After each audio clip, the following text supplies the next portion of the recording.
Welcome to orchid Bangladesh. আজকে আপনাদেরকে দেখাবো ফ্রেগ্রেন্স অর্কিড নিয়ে একটি পর্ব। আপনারা জানেন যে অর্কিডেও অন্য অন্য ফুলের মতো স্মেল আছে সুন্দর, যেমন ক্যাটলিয়া, ব্রাসাভোলা, অনসিডিয়াম সহ আরও কিছু অর্কিডে খুব সুন্দর একটা স্মেল থাকে। এবং অর্কিডের ফ্লাওয়ারের যে স্মেলটা, এই স্মেলটা অন্য যে কোনো ফুলের স্মেল থেকে অনেক সুন্দর। কারণ হচ্ছে আমাদের যে ট্রেডিশনাল ফ্লাওয়ারগুলো আছে, যেমন রোজ, তারপরে বেলি, হাসনাহেনা, এই ফ্লাওয়ারগুলোর স্মেলটা হচ্ছে অনেকটা সুইট টাইপের। অর্কিডের ফ্লাওয়ারের স্মেলটা সুইটের সঙ্গে আরও যেটা থাকে স্পাইসি এবং একটা চকলেট সহ আরও অন্যরকম একটা স্মেল, যেটি আপনাকে ভাষায় বোঝানো সম্ভব না। আপনি যদি নিজে একটা এক্সপিরিয়েন্স না করেন তো এই ক্ষেত্রে এটি বলে বোঝানো খুব কষ্ট হবে। আপনারা দেখতে পাচ্ছেন এই অর্কিডটি, এটি একটি ব্রাসাভোলা লিটল স্টার, অনেকে নোদাসা বলে থাকে, কিন্তু এটি নোদাসা না। নোদাসা একটি ভ্যারাইটি হচ্ছে এটা। এই অর্কিডটি মূলত একটি হাইব্রিড অর্কিড, নোদাসা থেকে করা। নোদাসার ফ্লাওয়ারের সাথে এটির খুব সামান্যই ডিফারেন্স থাকে। আপনার যদি দুটো প্লান্ট না থাকে তবে দুটার মধ্যে ডিফারেন্সিয়েট করা খুবই কষ্ট হয়ে যায়। যেহেতু তেমন একটি ডিফারেন্স নাই ফ্লাওয়ার থেকে শুরু করে পাতার ভিতরে, ফ্লাওয়ারটার যে সরু ভাগটা, নোদাসার ফ্লাওয়ারটা একটু অন্যরকম কিন্তু অলমোস্ট সিমিলার দেখতে, এবং পাতাগুলো একদম সিমিলার টাইপের। এই জন্য দুটার মধ্যে ডিফারেন্সিয়েট করা খুব টাফ। আপনারা দেখতে পাচ্ছেন এই অর্কিডটির একদিকেই শুধু ফ্লাওয়ার আছে, আর একদিকে এই সাইডটাতে ফ্লাওয়ার নেই। কারণ হচ্ছে এই অর্কিডটি গ্রো করা হয়েছিল বারান্দাতে, মানে ডাইরেক্ট ছাদের নিচে না। এর ফলে যেটি হয়েছে, এই পাশে রৌদ্র লাগার ফলে এই পাশে ফ্লাওয়ার এসেছে, পিছন সাইডটাতে কোনো ফ্লাওয়ার নেই। এই জন্য আপনারা যেটি করবেন, অর্কিড যখন গ্রো করবেন তখন অর্কিডটি রোটেট করে দেবেন।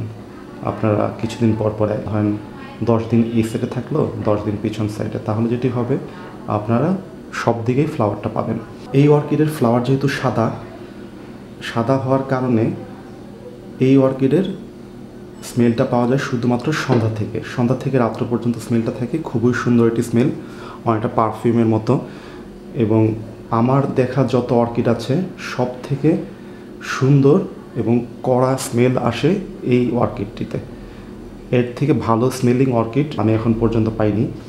আপনি যদি অর্কিডটি সন্ধ্যাবেলা রুমের ভিতরে নিয়ে এসে রাখেন তবে পুরো রুমটি একটি স্মেল হয়ে যাবে। এমন স্মেল আপনি মনে হয় না কোথাও পেয়েছেন। অনেকটা পারফিউমের মতো, অনেকটা পাউডার, অনেকটা বডি স্প্রে, মানে খুব সুন্দর একটি স্মেল, যেটি ভাষায় বোঝানো সম্ভব না, আপনারা এক্সপিরিয়েন্স না করলে বুঝতে পারবেন না। এই অর্কিডের সবচেয়ে বড় বৈশিষ্ট্য হচ্ছে খুব সহজে গ্রো করা যায়। বছরে 2বার থেকে 3বার ফুল আসে এবং একই স্পাইকে অনেক সময় 2বারও ফ্লাওয়ার আসে। স্পাইক যদি ফ্লাওয়ার নষ্ট হয়ে যায়, স্পাইক কাটার দরকার নেই। সবুজ স্পাইক থাকলে সম্ভাবনা আছে স্পাইকে আবার ফ্লাওয়ার আসবে। আগেই বলেছি এটি বিগিনার্সদের জন্য একটি ভালো অর্কিড, নতুনদের জন্য।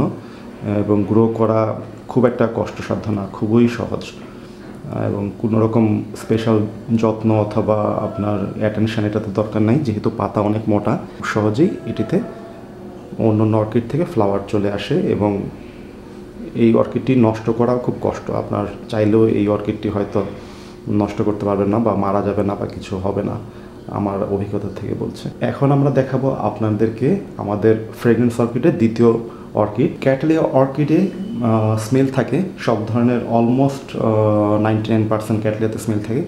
কিছু হাইব্রিড অর্কিড যেগুলো বাসরা ক্যাটলিয়ার সাথে অথবা অন্য ধরনের অর্কিডের সাথে হাইব্রিড করা, ওইগুলোতে হয়তো স্মেল থাকে খুব ফেইন্ট। এই অর্কিডটি আমার কাছে অনেকদিন যাবৎ আছে, তবে আমি এর স্মেলটা কখনো খেয়াল করি নাই। কারণ হচ্ছে আমি আগে যেখানে গ্রো করতাম জায়গাটা অনেক বড় ছিল, ফলে এই অর্কিডটি অমনভাবে আমার লক্ষ্য করা হয়নি। এখন একটি স্মল প্লেসে গ্রো করার কারণে কিছুদিন যাবৎ এইটার স্মেলটা আমি লক্ষ্য করছি। প্রথম 2-3 দিন এটার স্মেলটি তেমন পাওয়া যায়নি, কিন্তু খুব ফেইন্ট স্মেল ছিল, বা স্মেল ছিল না বললেই চলে। তবে লাস্ট 5-6 দিন যাবৎ খেয়াল করছি এটার স্মেলটা বেশ তীব্র স্মেলই বলা যায়, এবং আপনার রুম ফিল করে ফেলে স্মেলটা অলমোস্ট। স্মেলটি কোনো ফ্লাওয়ারের স্মেলের সঙ্গে মিলে না, এক্সপিরিয়েন্স না করলে বোঝানো সম্ভব না এটার স্মেলটি কেমন। এবং খুব সুন্দর একটা সুইট স্মেল, সকাল থেকে রাত্র পর্যন্ত অলমোস্ট সারাদিনই থাকে।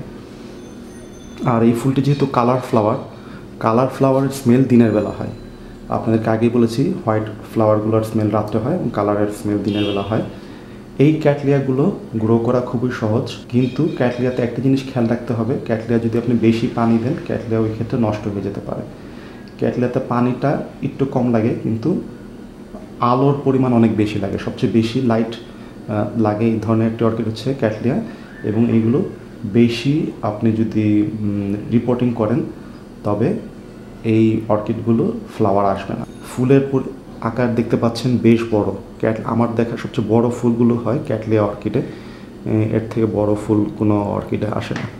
আপনি যদি দেখতে পারেন হাতের সাথে কম্পেয়ার করার জন্য, এটি প্রায় 7-8 ইঞ্চি চওড়া। ফ্লাওয়ারগুলো টিকে থাকে অলমোস্ট 2.5 মাস থেকে 3 মাস পর্যন্ত, যদি আপনার ওয়েদার একটু কুল থাকে। আপনারা আগে যেই অর্কিডটি দেখেছেন ব্রাসাভোলা সাদা যেটি, ওইটার ফ্লাওয়ার 15-20 দিন, মাঝে মাঝে 10 দিনও থাকে। যদি বেশি হিট পড়ে তবে আর তাড়াতাড়ি নষ্ট হয়ে যায়। আরেকটা টিপস হচ্ছে এই ফ্লাওয়ারগুলোর স্মেল কীভাবে ধরে রাখবেন। ফ্লাওয়ারের স্মেল ধরে রাখতে হলে ফ্লাওয়ারে পানি দেওয়া যাবে না। কোনো রকম ফাঙ্গিসাইড অথবা ফার্টিলাইজার যখন দিবেন ফ্লাওয়ারে লাগানো যাবে না, এবং ফ্লাওয়ার ফোটার সঙ্গে সঙ্গে রৌদ্র থেকে দূরে নিয়ে, মানে হিট এবং তীব্র আলোর থেকে দূরে নিয়ে আসতে হবে। রৌদ্রে তো রাখাই যাবে না, রৌদ্রে রাখলে আপনার ফ্লাওয়ারের এজগুলো বার্ন হয়ে যায়, কালো কালো হয়ে যায়। পানি লাগার সঙ্গে সঙ্গে ফ্লাওয়ারে দাগ আসবে, বিভিন্ন রকম স্পট আসবে, এবং দেখতে ভালো লাগবে না। একটি জিনিস হচ্ছে পানি লাগলে স্মেলটাও চলে যায়। পানি এবং বৃষ্টি এই দুটাতেই রাখা যাবে না। বৃষ্টিতে রাখলেও স্মেল আপনি পাবেন না, পরের দিন দেখবেন আপনার ফ্লাওয়ারে কোনো রকম স্মেল নেই। এটি ব্রাসাভোলা নোদাসাতেও এবং ব্রাসাভোলা লিটল স্টারেও হয়। সবচেয়ে বেশি ক্ষতি করে অনসিডিয়াম অর্কিডগুলো, ওইগুলোর রঙটাও নষ্ট করে ফেলে, মানে একদম ফেড করে ফেলে একদিনের বৃষ্টি অথবা পানি। এখন দেখছেন একটি অনসিডিয়াম অর্কিড। এই অনসিডিয়ামটির নাম হচ্ছে অনসিডিয়াম শেরি বেবি, এবং ক্যাটলিয়ার মতো এই অর্কিডেও তো কালার ফ্লাওয়ার আসে, সাদা ফুল না। তো যেহেতু কালার ফ্লাওয়ার আসে এবং এই অর্কিডটি দিনের বেলায় স্মেল পাওয়া যায়। এই অর্কিডটির স্মেল পেতে হলে একটু সমস্যা হচ্ছে, ক্যাটলিয়ার মতো না সারাক্ষণ স্মেল বের হয় না। এটা স্মেল তখনই বের হয় যখন সূর্যটা উঠে, মানে হিটটা, ওয়েদারটা একটু গরম হয়ে যায়, তখন আপনার ইউজুয়ালি এটার স্মেল পাওয়া যায়। কিন্তু তুলনামূলক ঠান্ডার দিন এটার স্মেল কম পাওয়া যায়। যদি সারাদিন সূর্য না ওঠে অনেক সময় এটার স্মেল আসে না। এই অর্কিডটির খুব রুম ফিলিং স্মেল হয়, এবং ফ্লাওয়ার কিন্তু খুব একটা বড় আকারের না। আপনারা যদি দেখে থাকেন ফ্লাওয়ারগুলো ছোট ছোট, 1.5 থেকে 2 ইঞ্চি আকারের মতো হয়। লিপগুলো সাদা এবং ফ্লাওয়ারটা খয়েরি রঙের।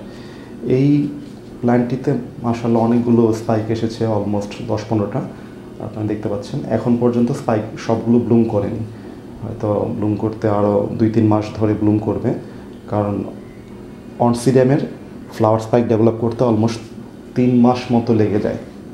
3 মাসের মতো সময় ধরে এইগুলো ডেভেলপ করে এবং ফুল ফুটে যায়। এটা স্পাইক দেখতে পাচ্ছেন অনেকগুলো। এই অর্কিডটি স্পাইক আসা শুরু করেছে প্রায় অনেক দিন যাবত।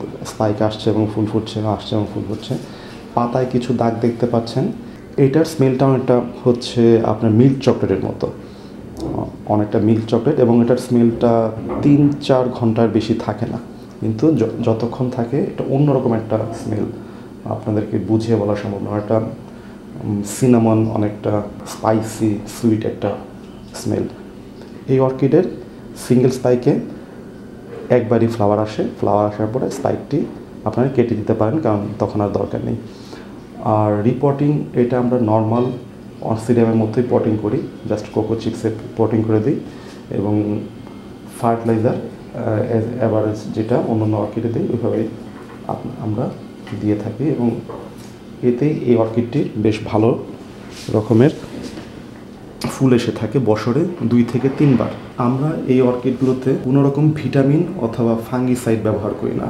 অনেকেই দেখে থাকি যে বলে থাকে যে অর্কিডে প্রতি সপ্তাহে ফাঙ্গিসাইড, ভিটামিন B6 এইগুলো আরও কী আছে দিতে হবে।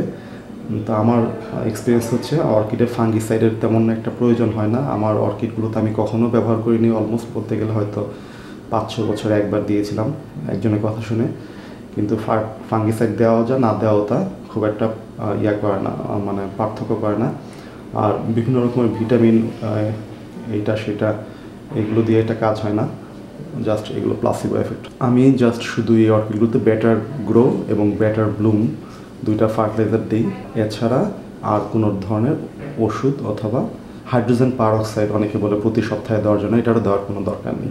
এই অর্কিডগুলো ফ্লাওয়ার আসার জন্য আপনারা বেশি পরিমাণে রিপোর্টিং করবেন না, প্রতি বছর রিপোর্ট করার দরকার নেই। যখনই প্লান্টটি ফুল ফুটে শেষ হবে এবং এটি পটকে ওভারগ্রো করে ফেলবে, আপনারা যদি দেখে থাকেন এটি পটকে ওভারগ্রো করে ফেলছে, মানে এটা রিপোর্ট করার সময় হয়ে গিয়েছে। এটি চাইলে আমরা রিপোর্ট করে দিতে পারবো, কিন্তু এছাড়া এই অর্কিডগুলো রিপোর্ট করার কোনো দরকার নেই। আজ এই পর্যন্তই অর্কিড বিষয়ক। যদি আপনাদের আরও কোনো প্রশ্ন থেকে থাকে তবে অবশ্যই আমাদের ইউটিউব কমেন্ট বক্স অথবা আমাদের ফেসবুক পেজে লিখে জানাবেন, এবং ভিডিওটি ভালো লেগে থাকলে অবশ্যই লাইক এবং শেয়ার করবেন। ধন্যবাদ।